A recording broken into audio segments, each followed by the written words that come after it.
Hello, everyone. This is Outnumbered. I'm Emily Campagno here with my co-host, Kaylee McEnany, and also joining us today, Fox Business correspondent Jerry Willis, former RNC Deputy Communications Director and Vice President of COIN, Cassie Smedley, and Fox News contributor and National Review Institute fellow, Douglas Murray. Now we begin with a whistleblower's shocking new claims about our country's research into UFOs. Last May, Congress held its first hearing on UFOs in over 50 years. Intelligence experts testified at the time about hundreds of encounters with unidentified objects and gave Americans a glimpse into some of the military's apparent run-ins with unidentified aircraft. Now, an Air Force veteran and former high-ranking intelligence official is blowing the whistle on an alleged UFO retrieval program, which he says has been run by the U.S. government for decades. David Grush claims the government is now in possession of partial and fully intact aircraft of non-human origin. And several current members of the program have corroborated some of those allegations with the Office of the Inspector General. Grush says that information on the deeply covert program has been withheld from Congress and is now speaking out about this secretive program. These are retrieving non-human origin technical vehicles, call it spacecraft if you will. It's probably not the right parlance, but no kidding, non-human, exotic origin vehicles that have either landed or crashed. We have spacecraft from another species. We do, yeah. How many? Quite a number. Quite a number, Kaylee. And what's partially fascinating about this is he's not the first one. And we know that some of this is being corroborated by other actors here. And the question remains, who then will win this, what he says is a race, an arms race, to discover the origins of this and how we can recreate it. Yeah, this is a crazy story. Let me start by saying I would have to have an extraterrestrial being sitting right here to ever believe they exist, because I just don't. So let's start there. I've always believed hypersonic missiles could be the explanation. And then I saw that he said that they've been collecting these parts for decades. So I went back and looked. Hypersonic missiles have been around since about the 1940s. So that could be an explanation. The New York Times, they've actually said that weather balloons, objects from foreign powers, and airborne clutter explains a lot of the sightings we've seen. Putting all that aside, the reason I say this story is crazy is the man you just watched is highly credible. He's a decorated veteran. He's described as beyond reproach. It's not just him. It's multiple intelligence officials who have reported on this to Congress, and it has been kept from Congress for a long time. So why are they hiding this from Congress? Why is this program secret? That raises a lot of questions, but until there's an alien here, I'm still on the other side. A healthy dose of skepticism. I appreciate that. Yes. But also on the other side, anyone who listens to the Joe Rogan podcast knows that Bob Lazar, for years now, has been saying the exact same thing. His story was incredible about working in a subset of Area 51 and essentially decades ago, yes, being tasked by the U.S. government of reverse engineering a UFO that was hanging out in their hangar. In fact, they had multiple objects of non-human origin that Americans were tasked with, hey, figure this out, try to recreate this. And that is exactly what is being said now by this whistleblower also. Yeah, the problem always with this story, I'm with Kaylee, I'm highly skeptical. I generally think that everything can be explained by, new military technologies, either from this country or from other countries.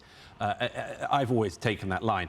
That said, there's always this interest in it. There's always unexplained issues in this area. And my worry about it in part is that every time even somebody credible speaks about it, they immediately become effectively regarded as a sort of whack job, crazy, It's the fastest subject to get into and make yourself look mad. And I think the really important thing about this is why things were being kept from Congress. Now, you may say... Yes. Exactly right. You may say, well, it's because Congress leaks like a sieve. You wouldn't share any secret with Congress. Why would you do that? Well, it shouldn't be a secret. But it shouldn't be the case. Exactly. It shouldn't be the case. Me three on this, okay? Me three, I'm skeptical, right? But I went to a major source to find out what the reality of this is. Abby Hornacek hosts Alien Abductions on Fox Nation. And she said, hey, look, the government is not going to share this information because they think it's national security. So there's no incentive for them to share this information. But I have to tell you, this is all going to fall or rise on the credibility of this source. Is he proven to be telling the truth? Is this a real story? Can it be corroborated? I would just add that only one of the cases that the Department of Defense was able to look into that were filed by military pilots, okay, that's a pretty credible source, was able to be corroborated. Only 1 out of 144. So sit back and take that in.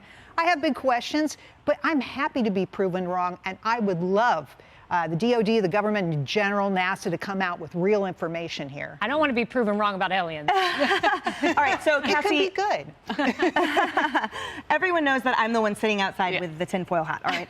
So I love this stuff. I've been reading books about it for years, and I feel that it would be laughable to assume that we know everything, that everything has been not only published, but also would be accessible by the American people. And secondly, against the landscape, this is not a vacuum. We have established a National Reconnaissance Office, an Unidentified Aerial Phenomena Task Force, a National Geospatial Intelligence Agency, in addition to Area 51 and Subset S, I think the name of it is. There are so many more. So this isn't out of nowhere. We have, quite frankly, a robust, structured, what we do know about existence within the government of exploring and or processing this.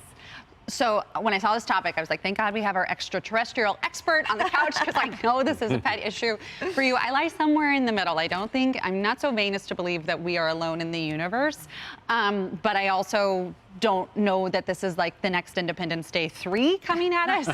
I just learned that Congress rolled back some protections, or actually increased protections for whistleblowers in this area. So things that have previously been behind the firewall, caught up in the bureaucracy, that's why we're now seeing whistleblowers feel free to come forward, like with coming to Congress last year. So I think we're just learning about all that's been looked into over these decades. And I think more information is better, but I'm hoping our visitors are friendly. Yes, they better be friendly.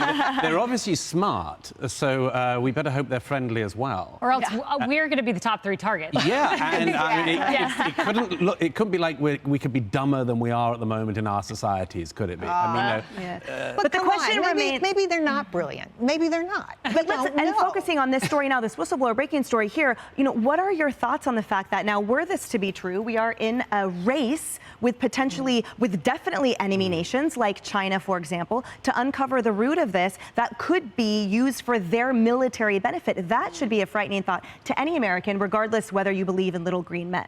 What say you, Kaylee? Yeah, I mean, the fact that they're unidentified aircrafts is troublesome. I mean, whatever it is, I mean, extraterrestrial or China or Russia, like, who is putting these unidentified objects above us in U.S. airspace and beyond? And, this whistleblower, he says that these crafts are of non-human origins, and I asked myself, how does he know that? How could it could be just China that has some more advanced technology than us, but he went on to say, he came to that conclusion based on the vehicle morphologies and material science testing and the possession of unique atomic arrangements. So maybe someone can translate that for me.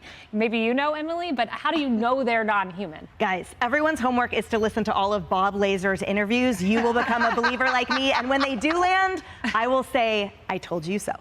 Hey everyone, I'm Emily Compagno. Catch me and my co-hosts Harris Faulkner and Kaylee McEnany on Outnumbered every weekday at 12 p.m. Eastern, or set your DVR. Also, don't forget to subscribe to the Fox News YouTube page for daily highlights.